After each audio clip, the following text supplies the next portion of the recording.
War Junction, the losers match, everybody. Our first losers match in the final round, in the playoffs here at Banshee Cup season number 2.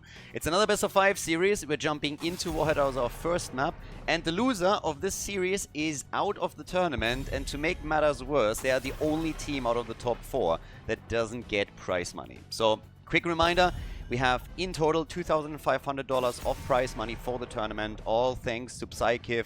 All thanks to Kevin, who has been sponsoring this tournament, and we split the money. So we have 1,500 that goes to the top 3 of the tournament. So if you make it into the top 3, you at least get some prize money. But we also have a bounty system that we introduced in the first season, and we changed it a little bit. So we have a couple of things that we actually changed with it for season number 2. By now we have a bounty pool that is $1,000. These are the bounties, and essentially it's handicaps that the teams can give themselves just to make things a little bit more interesting for us. And if they complete a bounty successfully, they get 1 bounty ticket. They can complete multiple bounties, get more and more tickets, obviously, and then at the end of the season, we're looking at how many bounties were completed in total, and teams get a share according to how many bounties they completed in relation to the total amount. So at this point, I believe we have 9 bounties completed, and since we're heading into best of 5 matches, there's still a lot of chances for the teams to try and complete some of these bounties, even on their way to the finals. So it's something that they definitely can do here. Now, it is kind of noteworthy that we also have a draft rule, which is pretty important for this as well. So we go for Meta Madness Light here. There's no pre-bans or any shenanigans like that, but a hero can only be played once within a series. Meaning all 10 heroes that you see on the first map cannot be played again in the maps coming after that. And the same is also true for heroes played on in game number 2, 3, 4, and so on and so forth. So as we continue through a best of 5, that means that the hero pool is slowly starting to shrink, and those bounties might look a little bit more attractive. We've seen, for example, Khaldor played in game number 4, just to name one example. So we could still get a couple of bounties here, something to keep in the back of your head. It's always a risk-reward calculation that teams have to go through, whether they want to go for that extra money or not, but it can definitely be worth it for you depending on the series. And let's say you are in a 2-0 lead in a best of 5, you might be willing to attempt it on a map, even if there's a chance that you will lose because of that, because you're already so far ahead in the game. But now that we're heading into our first map, we have Blaze and Diablo plus Deckard K now for Team Hlopaka. And then over on the right side, Außenseiter has locked in Genji immediately. It can actually be a little mini, like he's kind of one-tricking Genji quite a bit. We now have Sylvanas on top of that too. And yeah, I'm personally pretty excited to see what the teams are presenting us today. Especially when it comes to Hlopaka, because he's been showing a very aggressive playstyle with his team, which worked for them quite nicely, but sometimes it also just backfired because they found themselves in situations where they went for the core, for example, couldn't finish it, and then the opponent turned it against them. But generally speaking, the way that they play the game is highly entertaining. There's a lot of fights happening. Then you have Team Ultralisk, of course, too, who had so many incredible series already. They barely made it out of the group stage. It really came down to such an intense series against Dino on the last match of the group, but absolutely incredible. So now we have Thrall, we get Cassia here in Warhead Junction. Quick reminder, this map oftentimes centers around boss control at the top. The second one quite often will finish the game, and now that Ultralisk and his team have locked in Sylvanas, if they can get that boss, a lot of structural damage is more or less guaranteed. Leoric, our final pick, and with that, ladies and gentlemen, War Junction, the first game in the best of 5 series between Team Hlopaka and Team Ultralisk. Game number 1, on the left it is the blue team, Team Hlopaka, with a captain on Thrall. We currently are looking at Hunter Orc on Deckard Cain for the support. Parnax is playing Diablo at the front, ready to bully people around a bit today. Whereas Hireth is playing Blaze, we have Miriala on Cassia. And well, as we're continuing with our Heroes of the Storm tournament, we have Ultralisk on Sylvanas for the red team. The Dark Wolf is playing Myrden. We got X-Ray on Rhaegar. Außenseiter playing Genji. And Meldor, the janitor of Heroes of the Storm, is playing Leoric. Does he actually have the skin at least? And no, he doesn't. But he writes the money pick, so I will let that slide. It's funny that in this case, nobody's going for the top watchtower and tries to gain vision over here. Instead, we're having a big fight happening down at the bottom of the map as they're already going ham on this one. Trolling Thunder for Thrall as the level 1 talent. Oh, ho, ho, and kill number 1. talking about Thrall. So he is down, and that is a pretty quick kill right there. Thrall is down, and Green Jesus has been eliminated. And this is apparently still like a meme in World of Warcraft. I always felt like with Sundering as one of his ults when we're talking about Heroes of the Storm in that context, Green Moses would be the way better analogy for him and the way better name, because he is literally parting the enemy waves, the ocean of the sea of enemies that will face the blue team in this case. At least he should be. I don't think we're going to get Earthquake here. That has been... Actually, I can't even remember when I've seen Earthquake the last time. It's always Sundering, trying to get flanks and so on. But, yeah. Now, this is obviously the loser's bracket. I already talked about it during the draft a bit. But yes, keep in mind that whoever loses this series is out of the tournament and will walk away with no prize money. Still able to get a share out of that bounty pool, of course, depending on how many bounties they completed. But the prize money that is shared between the top 3 teams would be out of reach.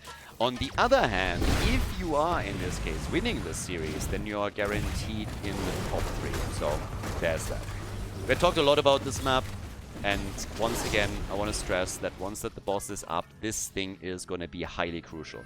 Because most games on this map are going to be decided by the boss. You can fun around with these warheads all that you want, and most of the time teams are using them. Oh, Thrall. Oh, Hlopaka, that's a second death. 2 kills against Thrall. But yeah, as I said, most of the time you can fun around with your warheads. Most teams will use them to try and already do damage up at the top lane to make that boss even more impactful. You can already see that Team Ultralisk is focusing on the top lane as we speak. And every little bit of structural damage they can do here will help them in their quest probably to end the game through the top lane. This is what happens most of the time here. Nice engage though. X-Ray gets out. And Mirrodin is also able to get away. For a moment, it really looked like Diablo could get the better of them, move in, and take them apart here. But yeah, very curious to see how these boss plays are going to work out, specifically since we have Ultralisk on Sylvanas. So if they get the boss later, that would help them a lot. You can easily throw a game on the boss, though, and some teams have displayed that during the season with like pretty clearly. So, yeah, Außenseiter, he's already jumping back out, had still his shield up, so he's going to be fine. Thrall is going for the warhead up at the top, and down here at the bottom of the map, it's a double warhead for Team Ultralisk. They obviously have quite a lot of ambitions here. And if they win, they would go up against Team Banana Age in the next round.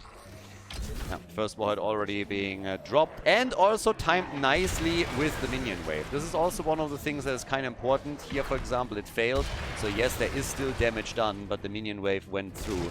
So if you time that properly, you can also obliterate one wave that helps you a lot to gain control over the lane as Khaldor activates his trait. Yeah, and in the meantime, going to go for the next hit against Miriale here. Good damage also with that warhead. Body block, and bye-bye Cassia. Cassia's gone. Level 7 talents kick in as the fight continues. And once again, they're targeting his Thrall. Hlopaka is low, and he is dying a lot here. This is the 3rd time that he has now fallen, but they're not stopping with Thrall. They're going for Diablo, and they take him out too. Team Ultralisk, they've definitely had their coffee before they went into the series. A little bit of a warm-up, I suppose, and then an energy drink or some coffee, because they're absolutely crushing it. Diving deep for Deckard Cain, taking him down as well. These guys are on an absolute killing spree. Like, they're on a tear here. Ridiculous. Team Ultralisk, kill after kill, 6-1, as they're now trying to go for the fort in the middle of the map. Blue team is desperately trying to stabilize and get a counter kill. So far it's not happening. Maybe now Mirrodin low, and finally he falls. Well, they could get another one. Shields out, but Genji gets killed too. So at least a bit of relief for the blue team, as on the way back out, the red team loses 2 of their heroes. But of course, still a mad advantage currently for Ultralisk's team. They've done an incredible job in these situations, just dishing out damage against structures, making sure that they're taking on also the opponent's team and get a few kills, lead in experience by roughly half a level, a little bit more than that, as now Diablo's rotating all the way up towards the top. Khaldor still with 1 warhead that could be used here against the topside fort. But as I said before, you also want to time that. Specifically now, with the Mercenary Wave, you want to make sure that you're hitting all of that. In the middle, though, they really, really want to take that fort out. And they go for Thrall again. Hlopaka identified as the weak link with Thrall, and boy, do they chase him down. He's not having a good game. Neither does Deckard Cain. Another double kill for Ultralisk on his team. They are opening this series up with an absolute bang. Damn. Team Ultralisk. They saved all the good plays, apparently, for the Final Four here. And now with Sylvanas, they're going towards the top. Look at these guys. Can't stop, won't stop. A Duracell battery right there. Most people probably won't get that reference. But anyway, so in that case, they're crushing it. Boss is, of course, up 2. The fort is already out. And there is a chance. I thought there was a chance that they might even go for boss. Specifically since they have vision at the bottom of the map too. But they're starting to go back down with the tunnels.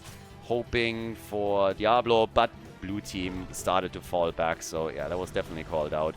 We have both of the teams now on level 10. That gives basically a bit more hope over to the blue team. Sundering, as expected, is in. We also get the Apocalypse, so now there are some chances for them to do just execute a couple of combos and do some real damage in these team fights. Usually after level 10, the dynamic changes significantly. But if we're just looking at the damage numbers now, 19,000 for Genji. Diablo is able with this poise to get a kill down at the bottom of the map. Oh, the Entomb still connecting. Cassia is low, gets a heal, still alive. Apoc, Sundering. Genji gets another heal with the Ancestral from Rhaegar. They're still trying to get those kills. The first victim is Diablo, then Cassia falls. And now they're trying for the rest of the team. Big damage coming through from Team Ultralisk. They're turning the fight. Leo with another slow attempt against Thrall, but he's able to get away. X-Ray trying to jump after him with Rhaegar, and it is an absolute slaughter. One kill after another. We're 7 minutes in and we have 14 kills already. That's 2 kills per minute here. So, yep, quite the spectacle that we're watching. With more damage now coming from Ultralisk. His main problem is that he's running out of mana quickly. But they're not running out of damage. They're dishing it out with another N2 being connected. Nicely done. Here's the chance to go for one more kill. Hlopaka is low, but the red team is also starting to drop their support. And Rhaegar is gone. Diablo falls again. Dibbles gets murdered time and time again here. I mean, honestly, with 11 kills against the blue team, it's kind of crazy. The only one that hasn't fallen yet is Blaze, but besides that, we have 4 deaths on Thrall, 3 on Diablo. Big camp at the top is soon going to start taking out that wall, but Blaze is starting to take care of the situation, so he's moving in for it. Sylvanas has tried to push out another minion wave in the middle of the map to apply additional pressure to the fort and maybe even drop it. We weren't able to make that happen yet. They're also closing in on level 13, which is another big play for them. Once that they have the talent advantage, they could definitely try and make a bit of a move here. Still highly important. Oh, well, Stormbolt misses, okay. Highly important to note the boss. Once that time is a little bit higher, they're likely going to make a move for it. Diablo's dead again, Sundering too late. The camp at least gets taken, but they go for Thrall again, and we all know how that usually ends. He gets slowed, focused, and dies immediately. This is, yeah, honestly. The blue team, I think this is probably the one game or the one series where Team Ultralisk was awake right from the beginning. It felt like in most matches that they played, they needed a bit of a warm-up period and were just not on point in game number 1. This is the exact opposite. They're coming into this and they're just killing everything in their path. Everybody that pops their head out is instantly getting attacked and they are just crushing it. 13 versus 13 talents now. In the previous fight, the red team had the advantage in talents. Diablo is still trying to get his stacks together, but yeah, kind of nasty. Thrall in this case now with Spirit Shield. He already got attacked very heavily here, so he tries to increase survivability. They're going for the camp, and the blue team doesn't like that at all. They also don't have all their heroes here. Beautiful Entomb against 3, but immediately with the bunker on the ground with the Apocalypse coming in from Diablos. They're still trying to reclaim the camp and keep alive. The bunker gone. Stormbolt hits 2. Deckard Cain with the old stay a while and get wrecked. Sundering. They're popping all the buttons as they're going for Parnex. Diablo is down. He's in trouble, and Genji is moving in for another kill as he takes down Blaze. They're focusing again on Thrall, trying to jump in here with Mirrodin. Where's that Stormbolt when you need it? Gets the quick stun in, and Thrall is gone. Another triple kill against the blue team. And this is the chance to maybe make that play for boss, as Khaldor is getting another nuke into play, takes most of the minion wave out too in the process, and here's that move from boss that we've been talking about earlier. This is gonna be a big one. They're also half a level away from 16, so they're moving with Leo into the middle to get the experience for the next talent. But with that boss, they should be able, 10-11 minutes in, to take down that keep. Specifically because they have Sylvanas. So this is going to be the big one. Sylvanas is going to be right there together with them. Leo gave them the XP. Khaldor can now rotate towards the top. And the blue team knows exactly what's coming. The old man is sitting at the bottom of the map hoping to get them at least a bit of experience, I guess. But he needs to rejoin with the rest of them fairly quickly. Looking at the damage output, Sylvanas ahead of everyone else. 37,000 damage. Genji, shortly behind her though. 34,000. But here comes the attack, here comes the play. That boss, the wall just disappears. This thing is so insanely strong. And now they're going for keep, and this is gonna fall. With the help of Sylvanas, I have absolutely no doubt in my mind that they're gonna get at least this, maybe even more than that. But Diablo makes the engage, Thundering is out, and Sylvanas is gone. They got killed with the ult, nice. Can they get another kill? They're following up on Leoric, and they're about to drop him as the jet propulsion connects with Muradin. He's still able to get out, but the keep, is it falling? They might be able to save it. Can they? It's close. It's so close. And they actually are able to keep the keep in play. Look at this. Ridiculous. I mean, even Leoric just going fully orky, ghosting in and taking it apart would probably be worth it at this point in time. But they're not too much in a rush here. It was already a fantastic attack to begin with, but Genji can move in at any point, use this mobility to take this on. 16 kills to 6, and a 1.5 level lead for them at this point in time. Yeah, the situation didn't get too much better for the blue team, but at least they got a few kills and didn't lose the keep yet. Now it's only going to be a matter of time until that thing falls. But yeah, they're going to chase a lot more than that. There's also a camp at the top. That might actually take the keep out if this fight in the middle lasts a bit longer. Genji with his ult once again. Hlopaka in trouble, gets out the Sundering. The heal is there. There's also the bunker, but I think he's still going to die. Trying to escape here. Hlopaka low. Genji gets the Ancestral as Außenseiter is re-engaging into the fight. Trying to drop Diablo. Leo, first one to fall. Everybody on the blue team is so insanely low, but they're somehow making it out of the fight. Trying to go again for the next kill. Muradin this time gets stunned out. And while all of this is happening, Muradin dodges the apocalypse. The topside keep on the blue team side has now fallen. Taken apart by the minions, taken apart by the mercenary camp. So an open avenue straight towards the core. Team Ultralisk in a fantastic position. Another Stormbolt connects. This time they're trying to go for Blaze. He turns it with a jet propulsion, but also finds himself in trouble right here, right now. Genji takes the opportunity, zips in, gets the Swift Strike reset, and goes for a second one. Hlopaka also low, and Thrall dies again. So does Decade 3 down. They're going for the rest. Time for a 5-man team wipe as the entire team gets murdered. Nicely done, and now the chance, of course, to go straight for the core, already making the play to end the game here.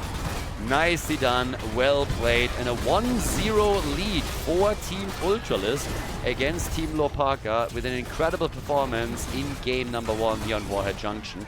Yeah, well played. Congratulations, Team Ultralisk with the W and map number 1.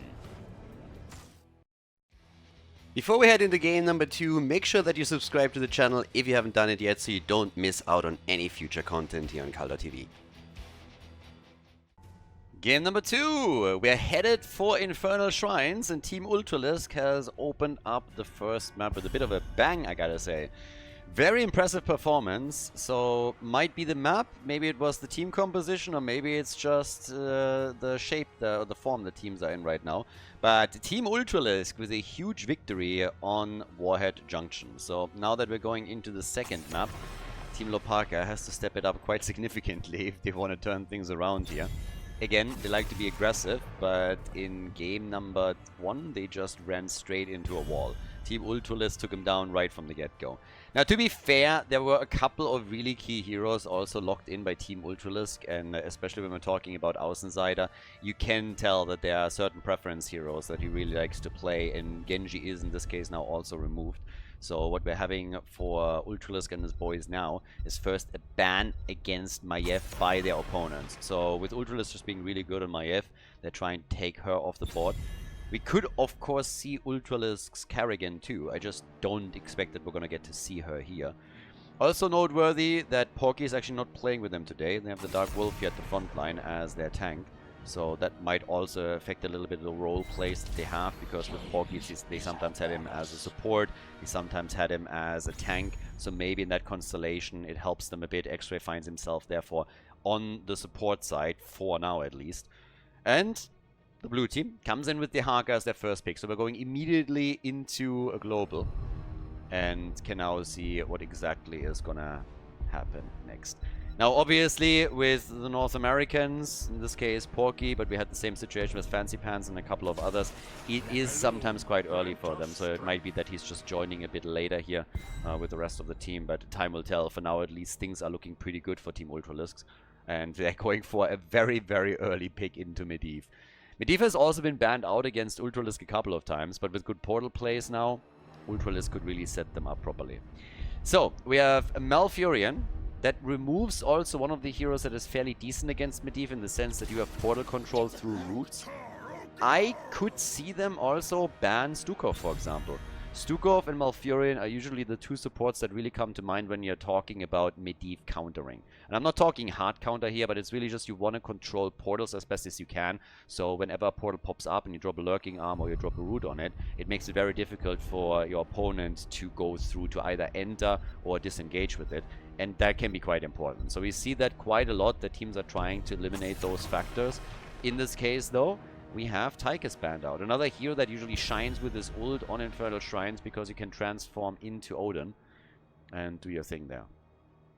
With Tychus, it was really amazing, because for the longest time, I think it took me 1 or 2 years playing Heroes of the Storm that I realized that his ult is not called Commander Odin, but it's like Commandeer Odin.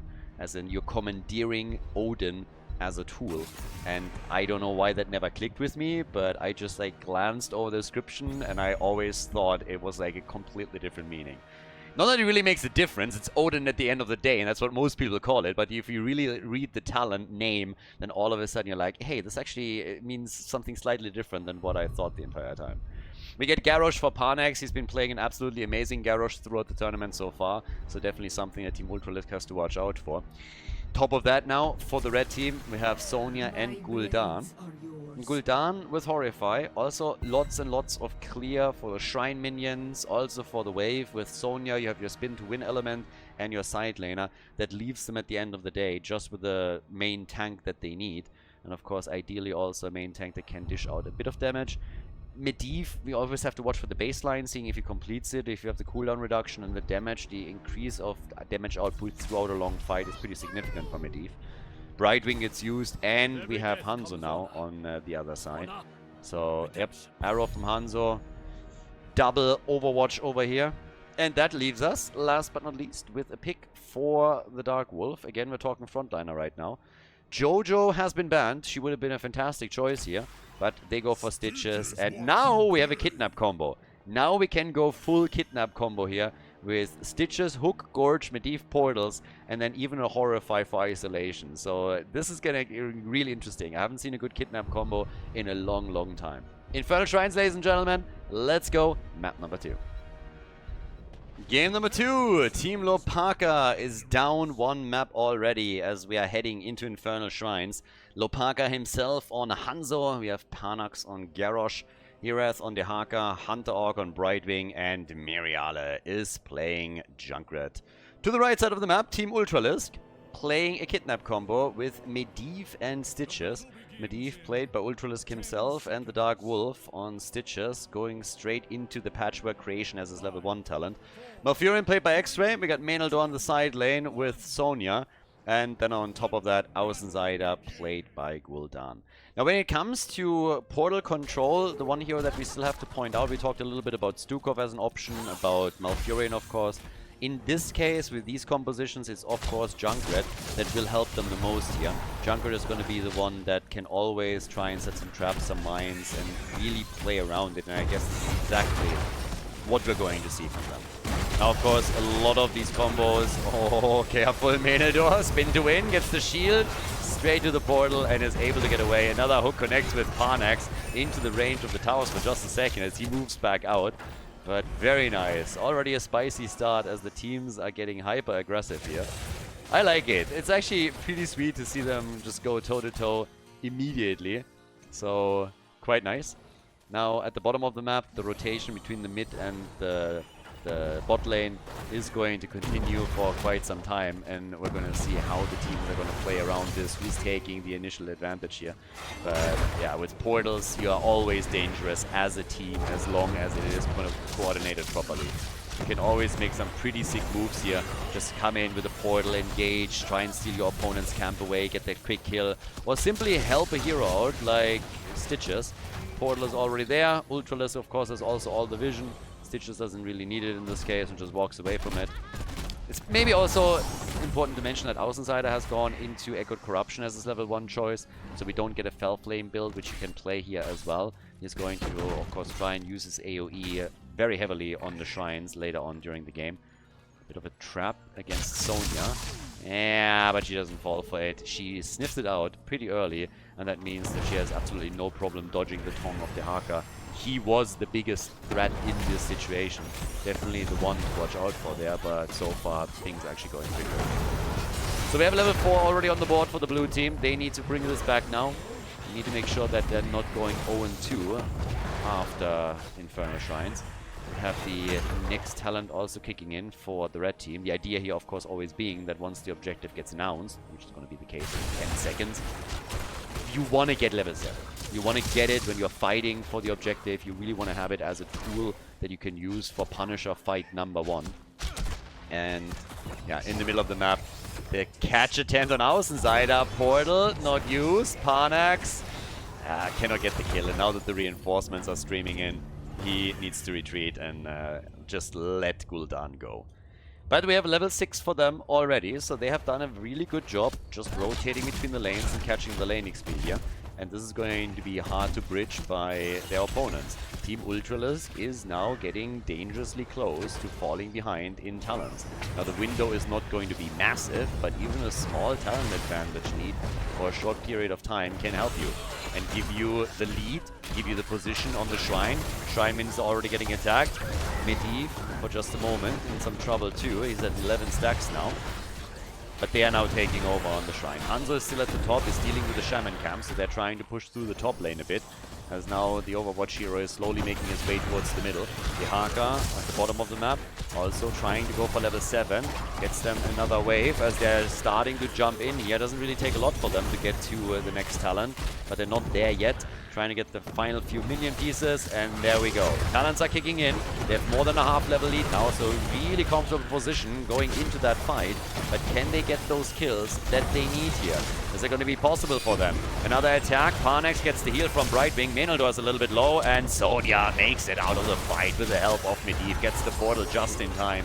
But the lack of a level 7 talent is really starting to become a bit of a problem here for them. So, yep.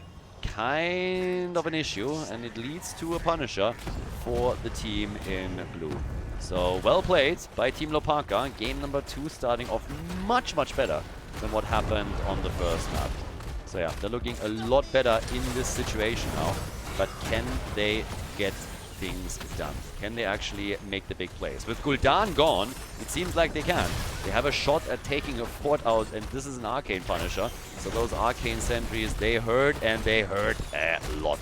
Everybody that at any point in their gaming career played hardcore Diablo knows exactly what I'm talking about. Arcane sentries, I mean, who hasn't lost at least one character to those bastards? But with that, the fort is gone. Fort is gone, and this is a great start for them. The topside fort, by the way, has also taken a lot of damage. Remember when I talked about Hanzo staying at the top lane just a bit longer to take that shaman camp out? Well, he did, and as a result, the topside fort has taken damage that they can now build on. And of course, on top of that, the fort that was destroyed in the middle gives them a structural lead there already. So, very nice start into the game. Then again, keep in mind, the kidnap combo has actually not come online yet. Stitches gets killed, that's the second kill, and we are talking about a 1.5 level lead. It's actually pretty incredible considering how early in the game we still are. But look at the difference in minion experience alone and mercenary experience, hero experience too. You can really tell that the team in blue has just done a much better job of diligently getting the minion waves, getting their camps. Now they have the lead in passive experience because they destroyed the fort. And it's a much better performance already from Team Hlopaka. With level 10 in their hands, there's of course also nothing that the red team can really do but sit back and just hope for better times and hope for their own heroic abilities. If anything, they need to make sure that Ultralisk, for example, doesn't die, but he gets hit hard. 28 stacks, tries to get out, no chance. Medivh is gone, and that is 28 stacks that he just lost. Definitely not a good moment for him. Medivh falling here is a problem. He was trying to escape, but the arrow comes in from all across the map, and then they go through 28 stacks lost, and this is a huge setback. The fort that gets destroyed at the bottom of the map as a result is another problem that they have to deal with now. It's just really this early game was an absolute disaster for Team Ultralisk. They lost way too much here already, and you can really tell that they're struggling to stabilize. They need level 10. There is just no other way. Get level 10 as quickly as possible, and maybe then you have a chance to bring it back with some well-placed hooks and follow-ups from Medivh, but things are tough. And of course, one of the ideas that you're trying to pull off with Kidnap combo in the first place is to get the opponent underneath, like this, exactly, like this. Let's talk about that in a second, but let's check out if Garrosh actually falls. They're going into range of the keep. Garrosh still there, isolated from the rest of the team. They're going for Parnax, and they get the kill. They get the level 10, they get a kill, but they're also losing Malfurion in the process. Hoping to get a follow-up. Right wheel is a bit low. Portal comes out. They're going for Hunter Hawk, and he dies too. The first 2 kills for Team Ultralisk. Finally able to make a bit of a dent here. But the point that I wanted to talk about is exactly what they just did now. What are you trying to do with a Kidnap combo? 2 things. A, you want to isolate a target. You want to hook, gorge, escape through a portal, isolate that target, and take it down. But especially in the early mid-game, what helps you to accomplish that? You're trying to get the target right here, right there, into range of towers and forts. The problem is they lost the ones in the middle and the bottom of the map already. They lost several of their forts, which means that now it is so much more difficult for them to actually make that happen. They can still isolate the targets and take them down with the power of their team, but it is a much bigger problem for them now if they're trying to rely on those structures. Here at the top they can still do it, and they do it immediately, trying to get the kill in against Parnax again, which fails, but they also miss the Horrify a bit. So if Horrify is placed just slightly better in that situation, they might still be able to get that kill. The fight over the Punisher is going to be super important for them. This is at least a lane where they still hold a fort and a fountain, so they can fall back and re-tap on mana and hit points. But the attacks are still happening as the red team is attempting to take over once again. Level 13 against them, and that's another big problem. Team Hlopaka already has the lead in talents, and they are definitely going to use that. So, with that now said and done, they're making another play. This time the arrow is missing completely. Hanzo not able to connect it properly. Heras with isolation. They're trying to get the kill here. Man, Malfurion falls first. Medivh is on the run. The blue team just absolutely dominant. Team Hlopaka is doing so much better here on Infernal Shrines than they did on Warhead Junction. Menaldor gets booped back in. Great play from Junkrat. They're relying on Garrosh for the second kill. And now go for the Dark Wolf, and they drop him too. Absolutely crushing everything in their path here. Real nice play from the blue team. Fantastic performance that allows them to go for the topside fort now to take it down. Sonya fell, Malfurion first, then they go for Stitches. Now they're just controlling the map. They're pushing at the bottom of the map. It's, yeah, 7 kills to 2. Essentially already tells you the tale, and they're just going from one camp to another, making sure that they're also grabbing as many of those camps as they can before they're even going into Punisher control. but the top lane will be pushed out, and the entire outer ring of defense is now, of course, gone on the side of Team Ultralisk. So, yeah, this is not looking too great. And they are delaying. I mean, there are 39 stacks now. Nobody's moving in for the Punisher yet because they want to have all the camps first. And in an ideal world, what they also would like to do is, of course, get closer to level 16. If the red team is going to give them that time, they are going to wait for level 16 and then push with Punisher, with the camps on the lane and that level 16 talent. And this is exactly what we're getting here. Apparently, it's a 2-level advantage, and yeah, it's just a rough time for them. It's a really tough time for Team Ultralisk. But I like that Team Hlopaka is fighting back here. I mean, this is a team that has given us a lot of fantastic games, and it was a bit strange to see them completely getting destroyed the way that it happened on the last map. Now, Dehaka might be trapped here. Arrow comes out against 3. They're engaging into the fight. Garrosh is eaten, but the drag is happening as Malfurion has to escape through the portal again. Leyline also used by Ultralisk in order to make sure that his teammates survive. They're trying to again go for Stitches here, and he gets stopped and killed. Stitches is gone. A Riptire against Ultralisk. 12 stacks, but he makes it out this time.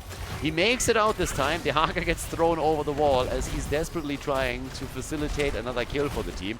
Hasn't quite worked out, but Sonya, she's defending up at the top against the Punisher, whereas the rest of the team is making their moves down at the bottom of the map, trying to go for another keep and also for additional kills. Außenseiter escapes through a portal as Kiraz connects another drag with Malfurion.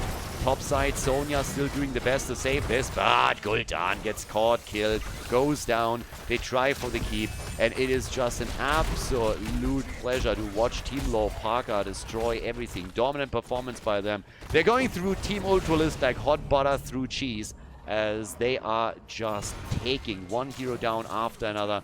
Every single opportunity that they are presented with, they immediately claim. Bottom keep has fallen. They're opening up the wall in the middle. It's stellar play from them. Definitely stellar play. I don't think they were very happy with the result in game number 1. So now they're just showing Team Ultralisk that this match is not going to be a freebie for anybody. Stitches goes down again. Absolutely farmed here as we're getting, the 4th kill on Stitches. Good arrow. They're targeting Malfurion. He's down too. It is just a disaster for Team Ultralisk. They haven't been able to do anything in this game. Absolutely nothing. They've been slapped around time and time again. Now Medivh is about to go down too, barely escapes past the keep and is able to make his way out of the fight.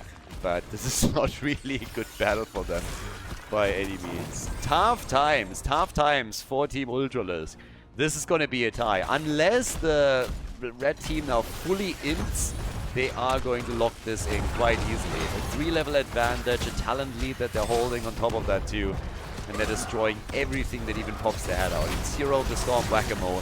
They drop them all. Stitches dies again. Doesn't stand a prayer here. And the core is slowly starting to fall. 12 kills to 2. They went for the full dozen over here. 60,000 damage for Hanzo. Gul'dan doesn't even have half of this. And even with the level 16 talents that they now finally hold, they have absolutely no chance of turning this around. The core is falling, and it's falling quickly. This is not going to end well for Team Ultralisk. We're looking at the tie, ladies and gentlemen. 40% on the core. Comeback at this point, impossible. And topside keep is also taking damage. Yeah. Desperate attempt to defend. Maybe finally kill here. Hlopaka, yeah, goes down. Can they get more? Sonya gets popped. 37% on the core. Can they hold? They might be able to hold a little bit longer. They still believe, and they force them back. Miriala falls, and that is Junkrat gone. But the core is at 37 points, and I just don't see it. I personally think this is too little, too late. A comeback here would be more than incredible. But let's not just call it yet. The problem is at level 20. The gap is so big, and they didn't get enough kills, that I don't think they can bridge anything here, because level 20 is now kicking in for the blue team. So I think all that they were able to do here is delay things just slightly. But it would take an absolute incredible miracle for them to somehow turn this around. And I do not believe that's going to be possible for them. So, yeah, it's going to be a little bit tough, but we're going to keep our eye on it. Maybe Team Ultralisk is making the impossible possible. They're currently 9 kills behind. and lanes are getting pushed back. They can go for, I guess, finally one Punisher. My real problem is that they haven't taken a single fort out. If some of those forts would be destroyed, maybe there's a chance to reclaim this. But now there's continuous catapult pressure against the red team's core. And there's also the chance that the backdoor is happening at some point. They're starting to jump in, trying to go again for Außenseiter. The Lick connects. Still, good Gorge. Arrow misses too. They go through the portal. They want to go for Herath. Has to pop the essence immediately. Isolation is also out. And he's still alive. The rest of the team comes in. Again, they got Storm Talons already. And the fight just continues. Look at the mid lane. Look at the bot lane on the minimap.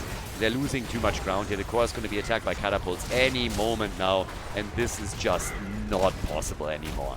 I just don't see it. Bot lane alone, catapult and wave is coming in. An even bigger one here in the middle with the 6 Khazras in total. The blue team streaming in from all sides as they're trying to exploit the 5 versus 4 situation. Team Hlopaka, they are like a shark circling their prey.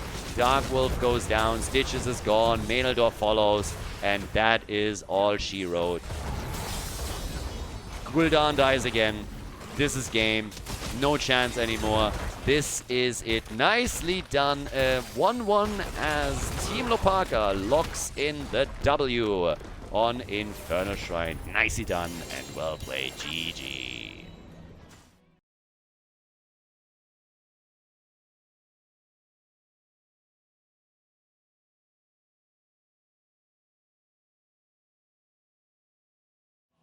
Garden of Terror, map number 3, everybody. So we're guaranteed a 4 mapper at this point. Very, very happy with that. We're going into Garden of Terror as our next map. And now 20 heroes are unavailable because they were played already. So just as a quick side note.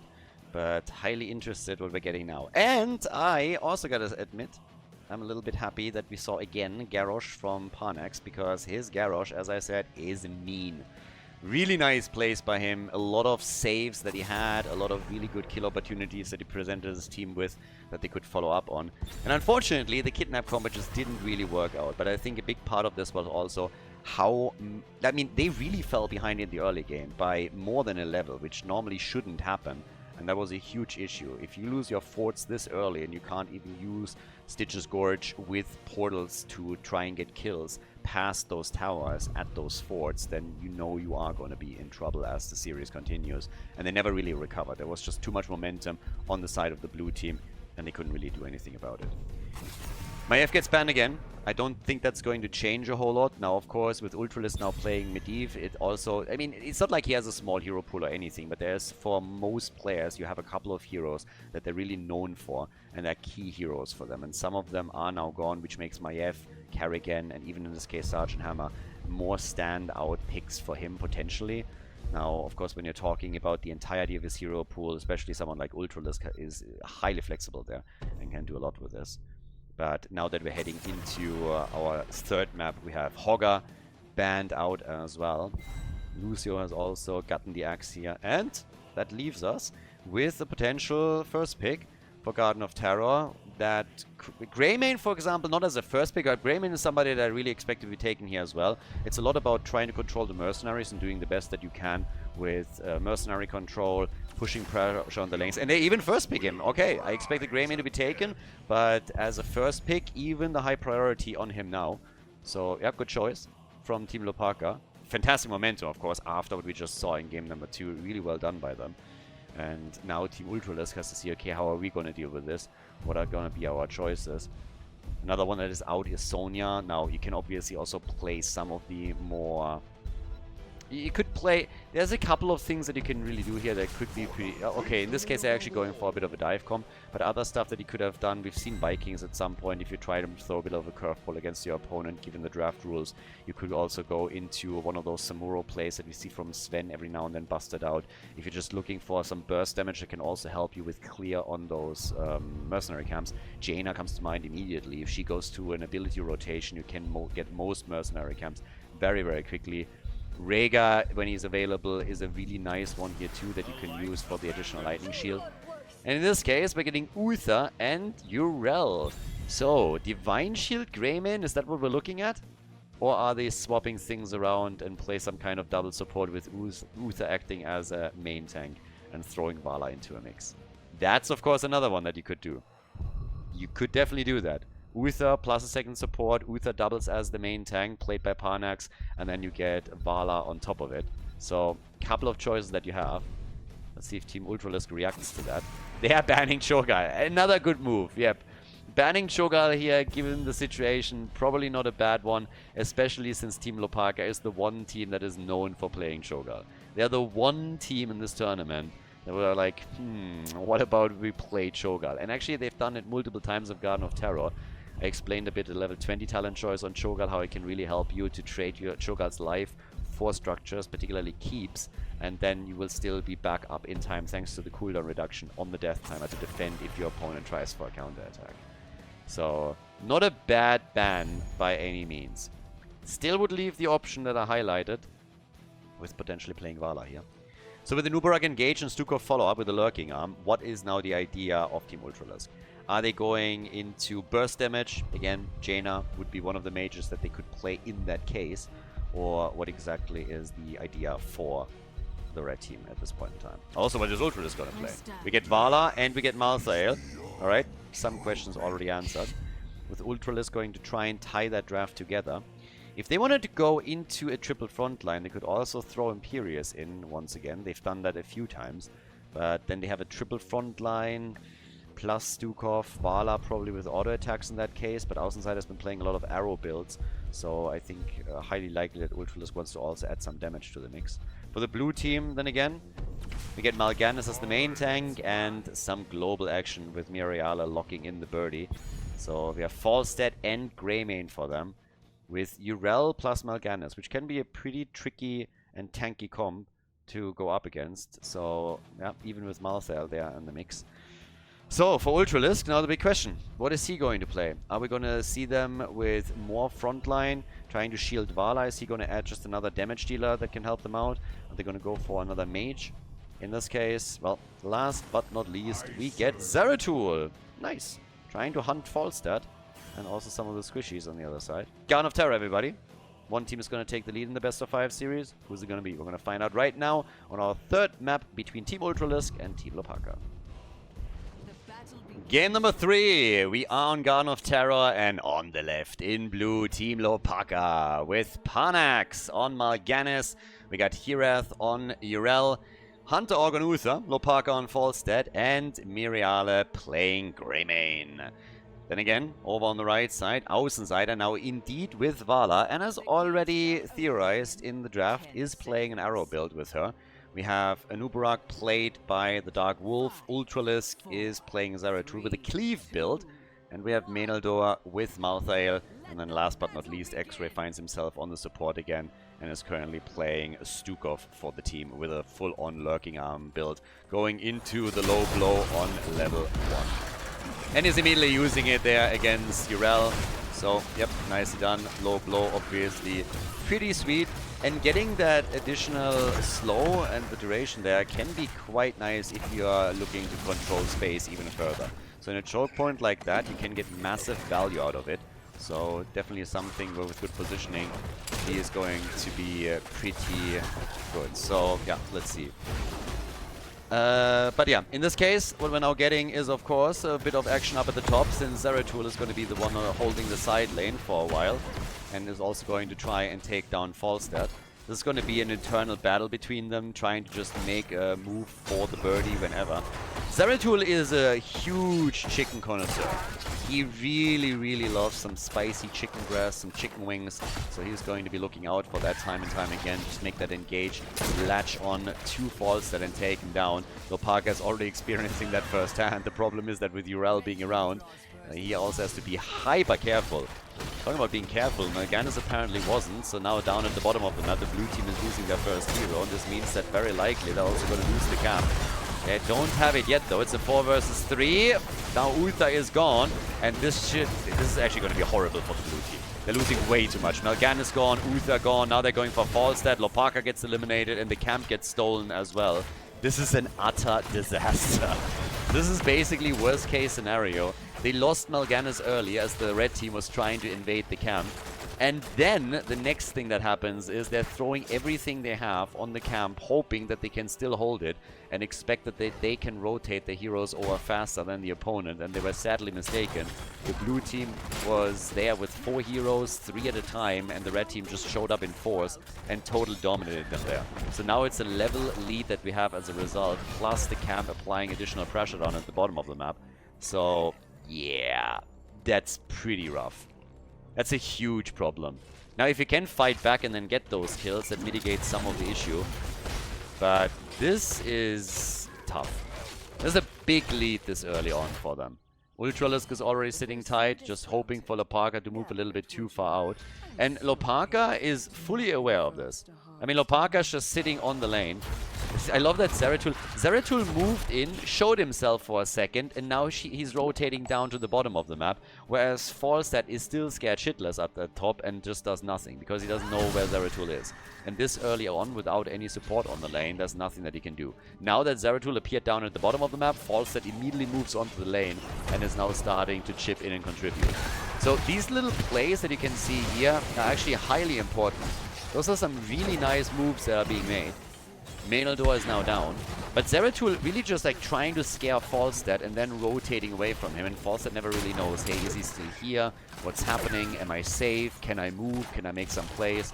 So Ultralisk with some really sweet plays didn't really work out for Malthael, but this is exactly the type of play that you need to make in order to be successful in the long run here. So yeah, job well done. Now on top of that, of course, the fight in the middle continues and Parnax has to retreat. Had to be fairly careful here. The talents are slowly kicking in with level 7. We get Frost Shot. We also have Nubarak now engaging with the subterranean shield here. But yeah, things are actually going fairly okay now for them. So the attack still happening up at the top. We have 3 kills to 1 now after Malthael has fallen. Urel is down at the bot lane in the meantime. And in the middle, also some stacks coming together for Außenside as he connects another arrow and is now sitting at 7. An arrow build can be very, very powerful, and that's something that they're going to try, of course, to utilize, especially in the late game when they're scaling extremely hard with this. But now there's the next attack coming in. Once more, the little move here for Mal'Ganis, but Mirial and Greyman is also in trouble. They're starting to dive in, hoping for the cooldowns. Falstad barreling out barely, but it is Uther that falls first. Still ghosting around here and providing some heals. But yeah, Greyman gets away. There's 1 seed on each side. Down at the bottom, the next one is going to spawn. Seems like Urel has, at this point, basically given up on taking this one early. He might still fight for it, since Uther is about to come back. All the way up at the top. Parnax going up against Ultralisk. But yeah, pretty nice back and forth here. So, it's going to be a good third map, I guess, because that action right from the beginning of the game is just continuing. And teams are heavily fighting for the seeds here. I was about to say tributes again, but this is a totally different mechanic. It's not nearly the same as what we are seeing on Cursed Hollow, guys. This is totally not Tomb of the Garden Curse. No, no, no, no. They didn't just simply go and combine the objective of Tomb of the Spider Queen and the collection method of Cursed Hollow. Nah, they would never do that.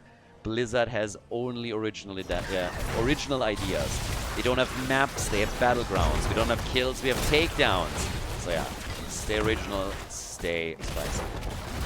So, another kill opportunity. They go for X-Ray, and they get him. Nice, Greymane coming through, getting the kill for the team. Great job. We have Void Prison as the level 10 ability, and those level 10s can really help them to now isolate a couple of targets. Außenside are missing the timing on the Void Prison, but they still might get the kill here, and with Last Rites, they're able to get it and also get the stack. Falstad is jumping out. That doesn't really help them, though. 3 kills in total as Team Ultralisk walks away with a big lead. And it's honestly at least partially the fault of the blue team, because if your opponent is about to hit their level 10 ability, the last thing that you should do is stick around for a fight. That's about the last thing that you should do in that case. So, yeah, they got murdered and they got murdered hard. Now they got their own heroic abilities. This is going to make things a lot easier and a lot more even. But they didn't need to lose 3 heroes and pay the price for going up against an opponent that had a talent advantage that important against them. X-Ray with a big arm. Quick slap against the team, helping with the disengage. But now the mid-game has officially started, now that we're getting our level 10 abilities and that our teams are starting to make the play. All the way up at the top, Seed is spawning, and they're starting to take a couple of camps here. So, let's go. With that now said and done, over towards the top right, we're getting, yeah, X-Ray. Okay, Außenseiter is also starting to rotate over. 7 kills to 2 now. Down at the bottom of the map. Let's see what we're going to get in regards to structural damage. Because, well, they're actually having pushing initially, but now that they see the rotation coming, they're falling back a bit. But I really like them just syncing this up properly, getting the mercenary camp, pushing into the towers, and then committing with the rest of the team. Didn't want to face off against their opponents, though, so instead we are seeing them rotate towards the middle and then towards the top. Yeah, in this case, again, Zeratul already jumping out. More towers are falling, so structural damage is being done by both teams.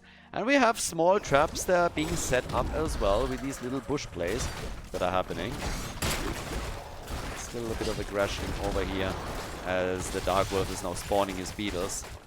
That soak up the fort shots, and they can get some more damage. Falls dead with the gas. They want that fight. I'm not so sure if they should really want it that badly, though, because Birdie dies first, with Maltael acquiring a second stack for his last rights. Zeratul also chipped in some damage, and Vala, of course, is using that to turn the enemy heroes into a pincushion with one arrow after another. Außenseiter is now sitting at 20 stacks, and this is going to get worse and worse and worse as the game continues. You don't want to give her too many opportunities here. Level 13 talents as an additional advantage for the red team makes that fight even worse. Team Hlopaka is flustered. They're definitely flustered here. In game number 2, they looked utterly dominant. And yep, now the attacks, they just continue. It seems like they can, with a 6 kill lead, extend that experience advantage a bit further. They're not playing it too aggressive. The seed position, on the other hand, is very, very nice for the red team, because this is going to be a terror no matter what. We are going to get the garden terrors now. And given the fact that they are currently looking at a spawn that is right next to 2 of their fountains, they should have the better position to grab this one. Vala again using Mal'Ganis to stack a bit further. With Stukov using his ult, she misses the Rain of Vengeance though. But the fight will continue here. Außenseiter nearly dropped but survives. They go for the birdie and he's dead. Hlopaka down once again. 5 versus 4. Last rights against Mal'Ganis. He doesn't fall, gets a Divine Shield. Vala is low and gets killed by Greymane, but he falls a moment later. Greymane destroyed. Now the attack against Yrel. She still has her ult, should be able to escape, but this looks more and more like the red team is going to be the first one with a set of Garden Terrors, and their bottom fort already doesn't look too hot. The Siege Giants should very likely be able to take it out, but this is Garden Terrors now, so yes, multiple forts will be lost for the red team.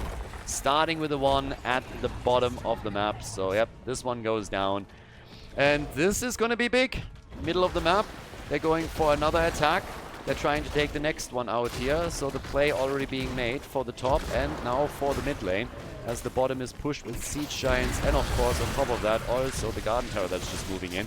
It's just a matter of how much damage can they really do here. They're closing in on level 16 on top of it, so Team Ultralisk is once again fully in the driver's seat on this one and is starting to bring in the hurt. Falstad is defending the bot lane. He can fly in whenever he's needed, but in the middle, the fort is dropping insanely low. They get level 16, top side. Iraz defeats with Yrel the Garden Terror, and Zeratul jumps out. We're only 11 minutes in, so the Garden Terror is not that powerful yet, but still enough to seriously threaten the fort in the middle and the one at the top. Once again, we also have Stukov with this build, speccing into Growing Infestation on level 7, and then It Hungers on level 16, helping, level 13, helping heavily out with the damage and also with zone control. Since the blue team is still missing their level 16 talent, they're not going to be too aggressive. They're not defending that camp, for example, that gets stolen. More arrows coming out, one of them missing. Cocoon used against Uther. They're still hoping to force a good fight. And Zeratul is now moving towards the Siege Giants, but this fort in the middle, I just don't see it surviving. I just don't see where they're going to be able to hold on to it. Just a bit of poke from anybody could take it out. And then we have 2 lanes that are pushing with catapults against the blue team. So 1 fort, 1 more destroyed up at the top. This one is down to 40% of its HP as the red team is now rotating towards their camps to take one after another. Now, it's also kind of important to point out that with the 2 seeds towards the blue team, they still can bring this back. Now that they have level 16, they have important talents like, for example, Executioner and also Benediction. So highly important power spikes, and they're using them right away to try and steal the mercenary camp, which they do. Well done. Yeah, Divine Shield on Falstad. He is the prime target and always will be. Stun from Hlopaka misses. The Rain of Vengeance connects. Falstad has the gas to get out of the fight. They're keeping everybody alive here. But if they get... No, last rights! And another stack for the Space Goat as Urel gets murdered. And that's bad news. I was just about to say, if they're grabbing the seed and get the Garden Terrors, then coming back into this game is definitely not out of the cards. But now that they're losing a hero, it means that the first or the next seed is going to be eaten by the red team. In total, 42,000 damage by Vala, so she's top damage in the game, easily. We have 23,000 for Greymane, and Vala is just connecting arrows. One after another, hit after hit. Vala is coming in, stacking, scaling, and ensuring that the late game is going to be real tricky for Team Hlopaka. Once that we have Acrobat as the choice, this is of course going to get even more accelerated. But with now an 8-kill advantage and more than a level lead, Team Ultralisk is in a stellar position. That said, Ultralisk kind of hinting here a little bit. Thankfully for him, Mal'Ganis got killed too, so it's still a 4 versus 4. But with the Gus, they're trying to stop the retreat. They're doing their best to stop them from escaping here. And now that they have a handle on Stukov, they're moving in. They definitely... they got his number for a second, but they have to fall back again. Since Vala is dishing out more and more damage with her hits. It's an Uberak that dies though.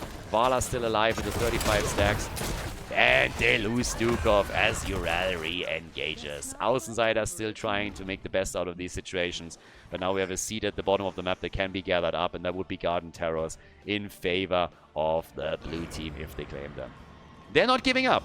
They're definitely trying their best in order to bring this one back, to just move through, get one hit in after another, get those kills, close the gap in experience, which they have essentially now done. Not 100%, but it's less than half a level that's between the 2 teams.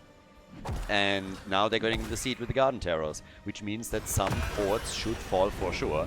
And that helps them to catch up in regards to structures, and most likely also, of course, gives them a little bit more control over the map. If they can maintain that momentum and extend that lead to experience to maybe even take the lead here, that would be fantastic. Could be a comeback moment, everybody. We could get a comeback right here, right now, as the teams are starting to go for it. With Greymane in tow, you can check down some structures super easily. Topside, 1 fort is basically already about to fall. Ultralisk is trying to defend it, but with Falstad and Urel moving in, that's a forlorn hope. Has to use Void Prison. They're trying to follow up on it with some added damage. Maybe they can even get a kill. A little bit unlikely. But the damage is coming. Topside fort still standing, but not for long, I suppose. At the bottom of the map, the fort has fallen, and the Garden Terror is on its way to the keep wall, trying to get additional damage in there as well.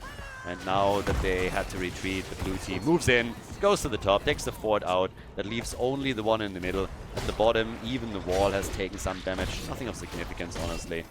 But yeah, they have good lane control now.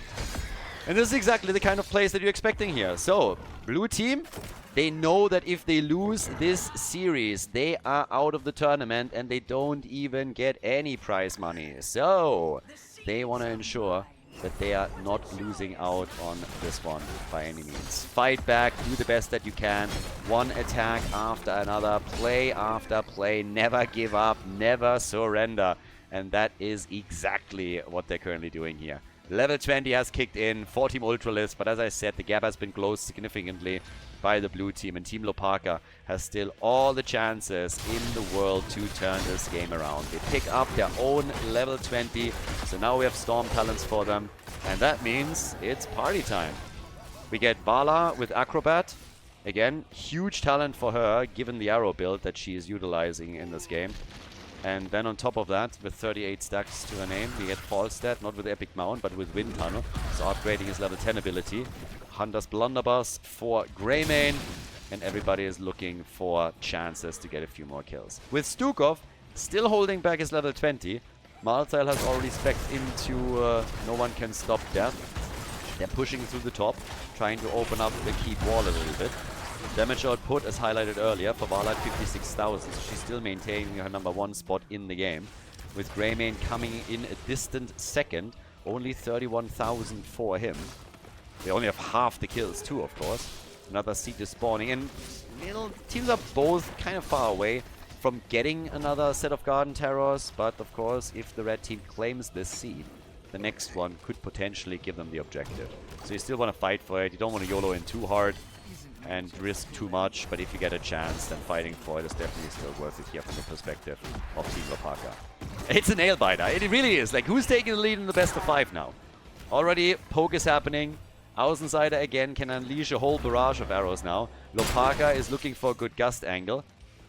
And so far is not hitting anything there, of course. Is still waiting in the bush. Nobody is sniffing that out yet. Zeratul is moving in. Hlopaka realizes it and now has to move back. And that is a bit of a weird spot for him to jump into. I don't think that position really helps him. Escapes though, and they still get the kill. It actually worked out for him. They isolated a Nubarak with that play from Hlopaka, and the birdie didn't die. I thought Falser would be targeted quickly and taken out, but he survives, and now it's a 5 versus 4 since the tank is already gone, and they're going for Malthael, dropping him too, but Greymane falls on the other side, and Malthael bought back. Malthael back to business right now. The blue team is in a 4 versus 4 situation, and Nubarak is gone. Never even had a chance to go for Cocoon, as they're now trying to go for the quick seed, but at the same time, Menador is moving in from the right, gets attacked, gets pushed back. This time he doesn't have a buyback and is barely able to escape, as we got Extra with the lurking arm on the seat, stopping the channel. Once again, Ultralisk looking for a target, gets put to sleep by Mal'Ganis as they're moving in again. Hirath escaping, trying to get out here. Yrel in trouble, arrow after arrow connecting from outside. He's at 48 now. It's adding stacks every single second here, it seems, and he's getting to a real high number, forces the blue team back, and the seat gets claimed by Stukov. Nice. Real interesting fight here. All things starting off with them moving in, making a quick move here very easily together with Falstad, the gust into the corner. And Nubarak gets targeted and killed. And on top of that, of course, with that seed claimed, it means that the next one is going to be big for them. So, there it is. Nicely done. 8 kills to 13 right now. And, well, with that, we're having all the way up atop Falstad still sitting on the side. He has the same problem that he had earlier. He needs to know where Zeratul is. If not, he's taking a risk. That's just basically it. If he knows where Zeratul is, he can go on the lane, but if he's alone on the lane, he doesn't know where Zeratul is, he's always risking that he's getting attacked a second later. So, yep. That's not too bad. Well, it's not too... We're not too bad. I mean, like, it's actually smart play that this late in the game, he's still paying attention to that. He doesn't play too aggressive here. They're still, of course, taking a few risks going for a camp like this, but most of the time they kind of know where Zeratul is. Information gets shared between the teammates, and they're always making sure that Hlopaka knows what's up. So, well, in the meantime, we're currently having a quick action happening around the seed. This is an important one that the blue team has to fight for. And this is looking not too shabby. Because with Garden Terrors here for Team Ultralisk, they are likely going... well, maybe they're not winning the game, but they will definitely take some keeps out. So, yep, there it is. Either way, with that, we're now having the next little play being made over to them. Yeah, another quick attack is coming.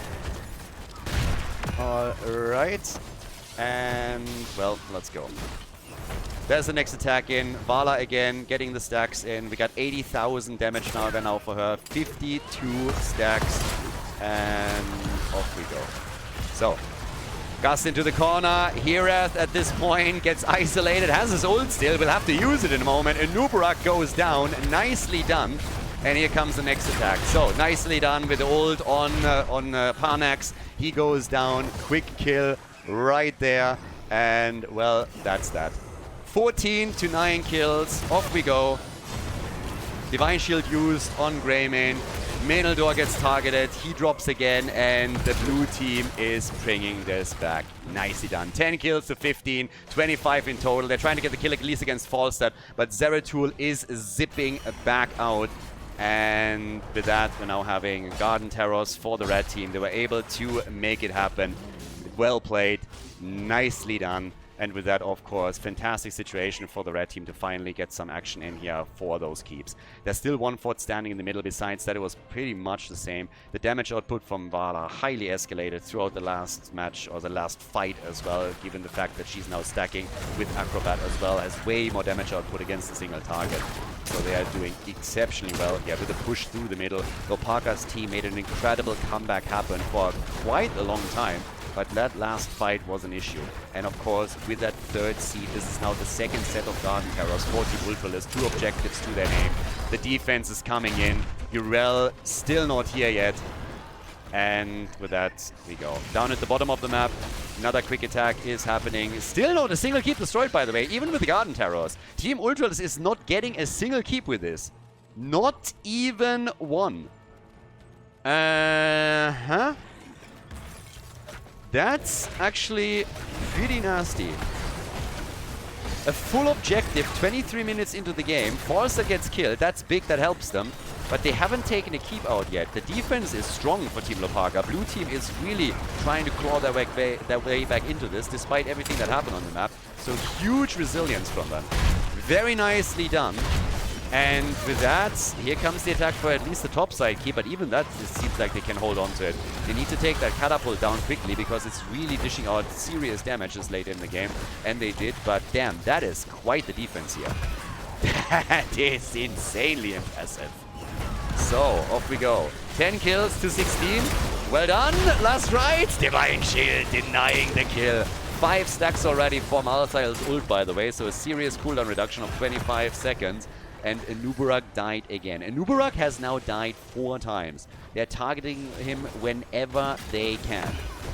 16 kills to 11. 100,000 damage for Vala. 69,000. Nice. For Greymane. But Vala, again, she is out of control at this point. You could at this point, I mean, this point in the game, you can always argue, should you have more stacks, 24 minutes in, yes, no. But 66 stacks on your level 1 is a lot. And with Acrobat, the damage output that Vala can have against an isolated target is pretty incredible. So yeah, really well done. Now, we're 25 minutes into the game. They're still trying to fight here. Only 1 keep has been destroyed. That's all that was destroyed, a single keep. 1 single keep in the middle with the objective. But the blue team doesn't have a single seed. I honestly doubt that this is going to be decided by the next set of Garden Terrors. I don't think it's going to come to that. Not given how late we are in the game, but level 24 by now. 27 kills already. And yeah. Tough times.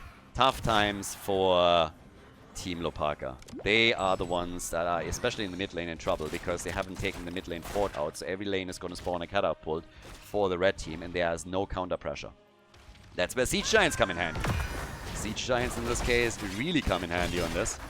So next attack is coming towards the camp, and it is mostly Team Ultralisk that is very far out on the map, willing to like take these.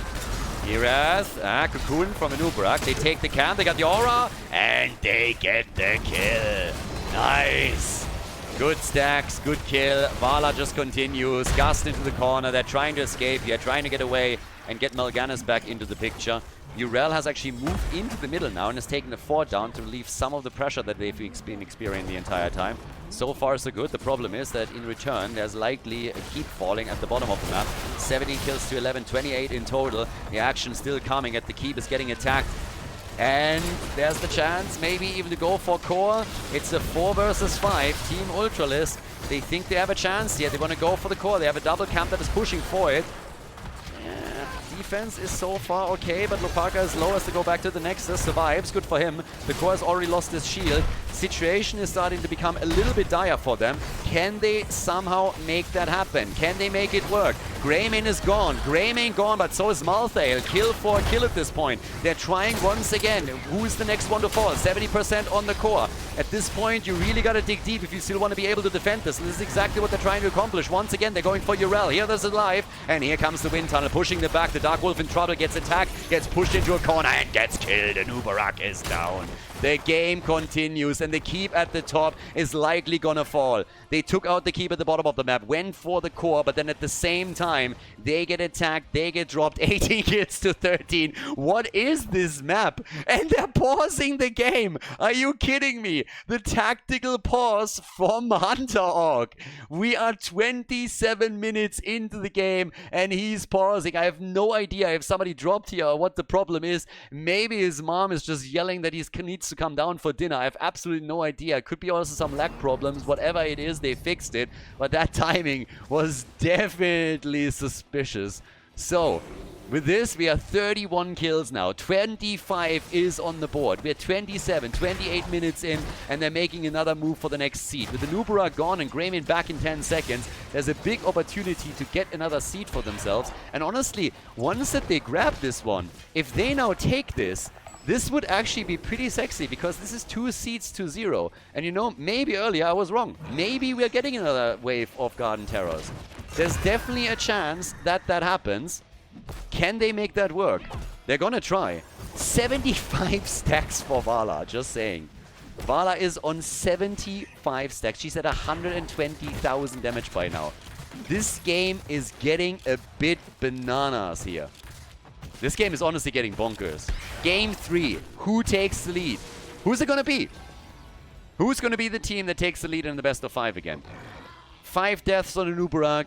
He gets bullied around. He wants to be the one engaging here. But with that, we now have at the top left Greymane moving in. Heraz is making his jump. They want to take another camp. They already took the Siege Giants in the middle.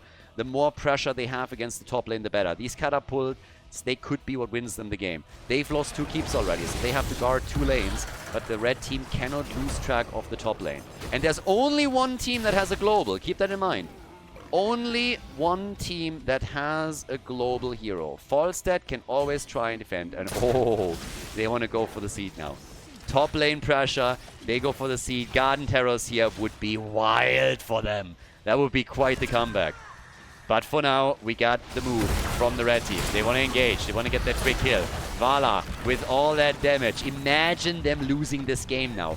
Vala is out of control, as I said before. Her damage output is bonkers. I mean, she's chunking them down, but there's the Garden Terrors. They got the Garden Terrors. They didn't want to funnel into the choke point. Garden Terrors for Team Hlopaka. Team Hlopaka has the Garden Terrors, the pressure play through the top lane, and the move for the core. Off we go. Nicely done.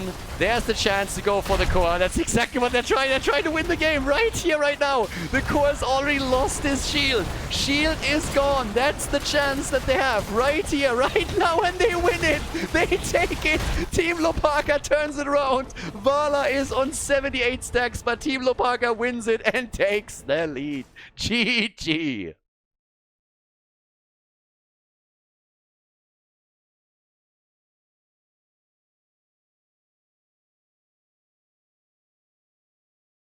Game number 4. Tomb of the Spider Queen, everybody. So, we have an insane comeback. I am not sure that I've seen a Vala with this many stacks lose in, like, ever. I probably have, but right now I can't really remember. Team Hlopaka with one of the craziest comebacks that we've seen. And remember what I said as we actually went into the series. I already talked right from the get-go about the fact that Team Hlopaka likes to be aggressive, they like to make those core calls, and you never should count them out. And I gotta admit that I kind of fell victim to the same here. In that game, I didn't see how they could bring it back. Not with Team Ultralisk just pushing, pinning them to the wall, and just, yeah, doing their thing there. So, big shout out to Team Hlopaka for just making this an absolute insane series. 30-minute game, more than 30 minutes. I think we ended up like 31? I don't even know anymore. On Garden of Terrors, incredible. Now we're going to game number 4, which is match point, of course, for Team Hlopaka. Keep in mind that we are still operating under the same rules, so now we have 30 heroes that cannot be played anymore, which means that with that being the case, we're looking at 60 heroes still in the pool, and teams have to work around this a little bit. So we have immediately Cho'Gall banned out. That hasn't really changed. I mean, Cho'Gall is still obviously an absolute strong hero for Team Hlopaka. They are the one team that we have that really likes to play with Cho'Gall, and teams have picked up on that. They are also very strong with him, so the first thing that happens is Cho'Gall gets banned out a lot earlier now, because there is a chance that they're going to pick it way sooner than they normally would, where they would maybe do it on towards the end here. So we got Chromie, we got Johanna and Hogger now. On the other side, Kerrigan gets picked by Ultralisk, and that leads us back to some of the preference picks that I've been talking about for quite some time now. Ultralisk's Maiev is denied to him. Sergeant Hammer is another hero that he plays, also denied. And now what we're getting instead is Ultralisk just saying, alright, I gotta step it up, I gotta play my Kerrigan and take you down. Now, Jojo is in the house. We get Hogger, played by Herath. Anna also from X-Ray. I mean, X-Ray going immediately into Anna. They can set with a quick sleep dart Kerrigan up. So that's also a pretty nice one. And yeah, on top of that, we are now having the chance to add a mage to the equation. And then with that mage, get a nano boost. Banning Varian is also a very good idea. Not really a hero that screams wave clear, which you normally want on Tomb of the Spider Queen, but obviously when you want to set things up for Kerrigan and some of the other heroes, that's going to be pretty sick. So yeah, kind of what they're looking for. The red team with a double pick, and here's where we're going to very quickly find out if we're going to get that mage. And Mephisto is up, right? Mephisto is still up for grabs. Mephisto, nano boosted Mephisto. Woo. Talk damage, baby. They go for Li Ming. Außenseiter wants to have the resets. Chromie on one side, Li Ming on the other. I don't think Mephisto was played yet. It's kind of wild that we haven't seen Mephisto yet, and it's game number 4 already, given how often we're getting that. So, let's see. Final 2 picks. They still need a support, and they still need a bit of damage. I would love for this to go to a 5-mapper, by the way. It would be absolutely fantastic. The series has been a blast so far. So, off we go. There's Mephisto. They go double mage plus Oriel. Double mage and Oriel. Mephisto's in the house, ladies and gentlemen. And that is our last pick now, as we're going for the Dark Wolf. They still need a main tank. They currently don't have one. Team Ultralisk, they need to win this. They need to win 2 in a row if they want to move on. And keep in mind, the team who loses here gets 0 prize money. They might get some money from the bounty pool. They're not getting any prize money. So, which team is ending up 4th place in the tournament? Which team moves on to the top 3? Final pick. We get ETC. With that, let's jump in. Tomb of the Spider Queen, map number 4. Game number 4, Team Hlopaka against Team Ultralisk. It is match point. Let's go. On the left side of the map, we got Parnax on Johanna, Hlopaka on Mephisto, Mirialis playing Chromie, we got Herath playing Hogger, and Huntorg on Oriel. It's match point. That's the chance right there.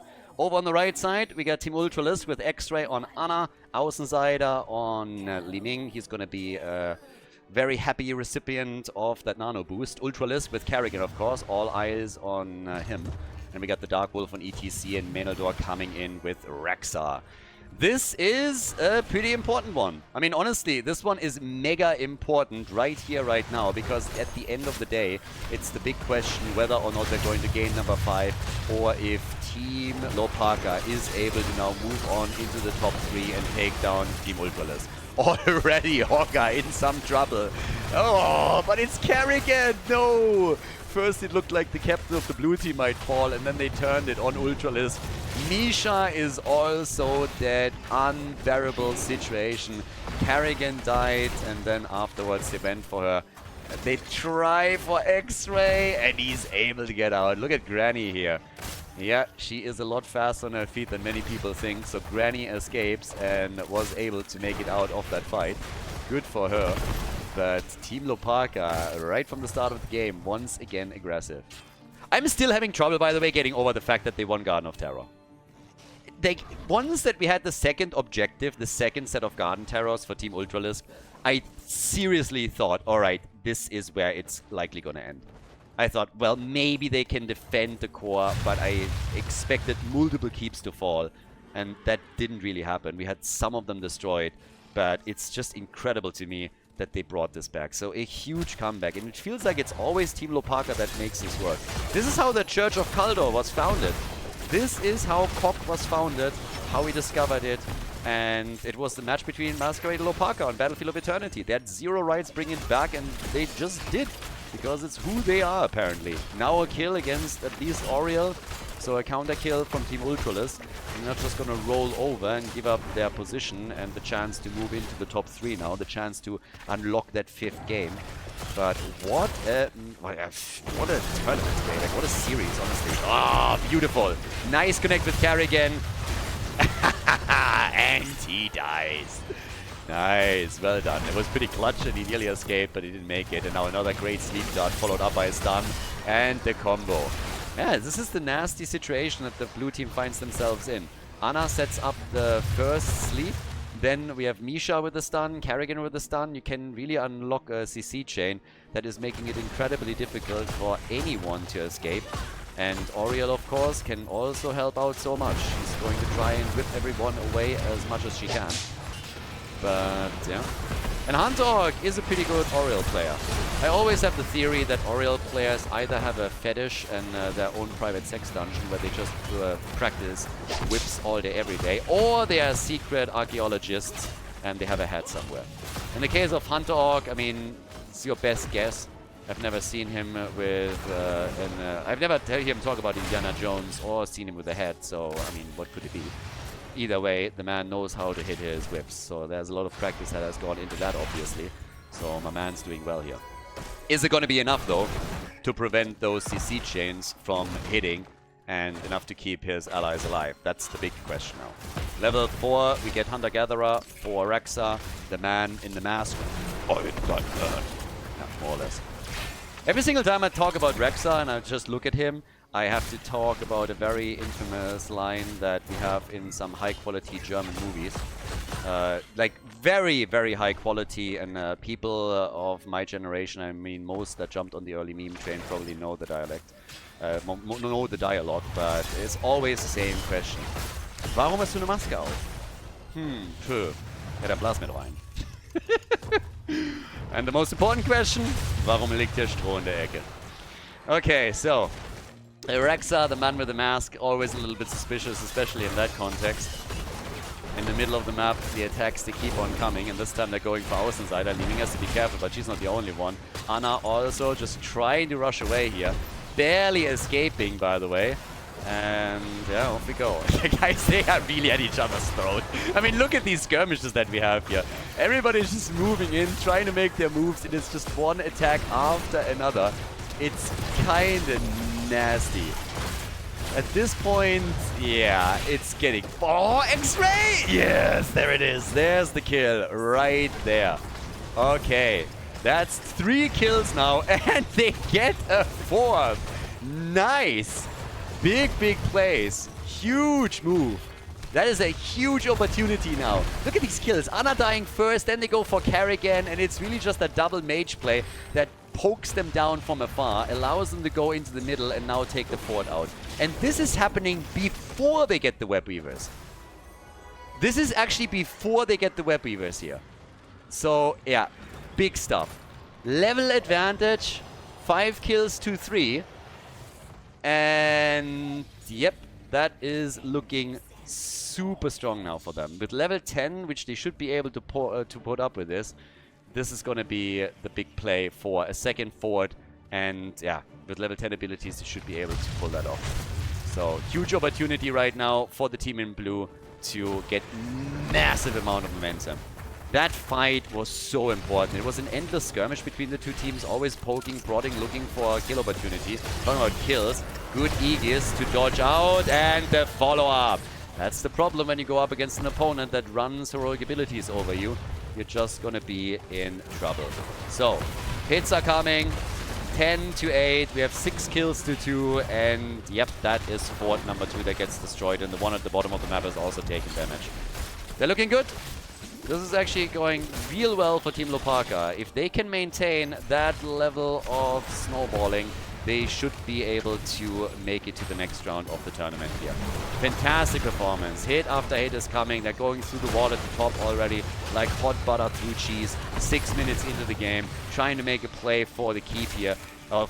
As they're just continuing the attack. And there's still no level 10 for Team Ultralisk. They're trying to get a quick kill with Karrigan, and she unleashes a deadly combo, but they can only get the kill towards the end, and Karrigan falls in the same moment. Oriel and ETC are both destroyed, but this keep is eating more and more damage, and now 7 minutes in, they could fully YOLO for it. They're turning it on Lim Bing, who got the resets. Chromie gets another kill. Miriale with 4 kills. What the fuck? Insane! Insane plays by Miriale here. Hail to the king, baby. Hail to the king, baby. Incredible. Miriale with big plays. The keep, it still stands, but it is incredibly low. What a player. Absolutely incredible. It's utter chaos in the game right now. I mean, Team Ultralisk, they were desperately trying to hold on to their keep, and I guess they did, but it cost them a lot. They threw everything against the blue team in the hopes of just saving the keep. And yeah, it's just nasty. Everything came together for Team Hlopaka. They destroyed some of the structures. They were able to come through and get level 10. Then they got the turn in. And of course, it was utter carnage after that. Without level 10 abilities, with this big of a gap, it was nearly impossible for Team Ultralisk to hold on to the situation. Another great ult from Mephisto. And boy, oh boy. Yeah, condemn. But Johanna dies. Team Ultralisk looking for the counterplay. ETC and Mephisto. Oh my god, Li Ming is also dead. 2 kills against 2. We're 18 kills deep. 18 kills deep at the 8-minute mark. Siege Giants at the bottom of the map, pushing for the wall. They are everywhere right now. Absolutely everywhere. Another quick attack against Karrigan. Anna is there too. Siege Giants at the bottom. Bruiser Camp in the middle. Menaldor, they're losing the gems. They've turned in 35, but they've gotten nothing else. Absolutely bananas. What a game now. Topside keep gets attacked.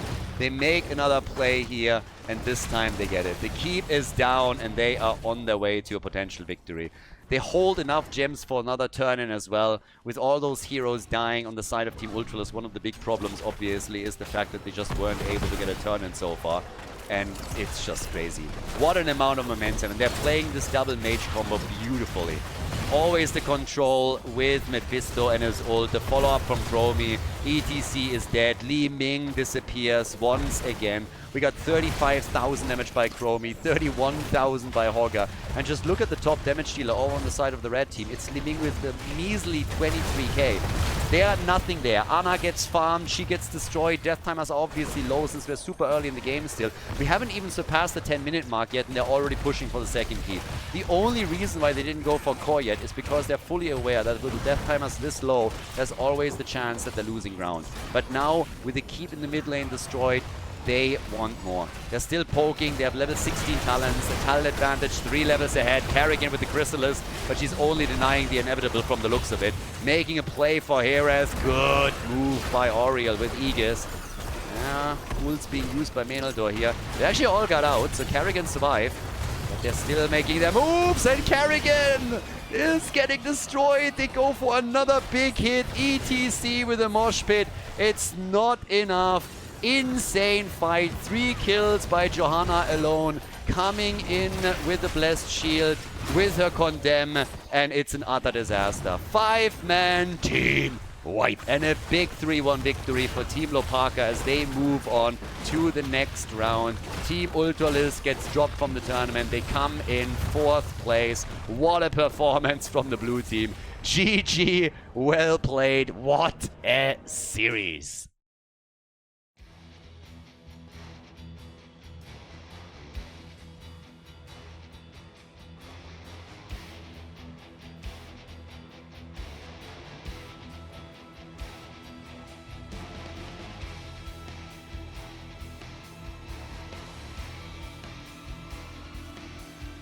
Thank you everybody for watching the video today. I hope that you enjoyed the show and the commentary.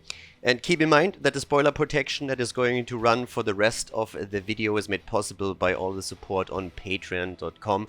So guys, if you want to support my work, if you want to help me start new projects and keep the spoiler protection in place, please consider heading over to patreon.com/Khaldor. There's also a link in the YouTube description and check that out.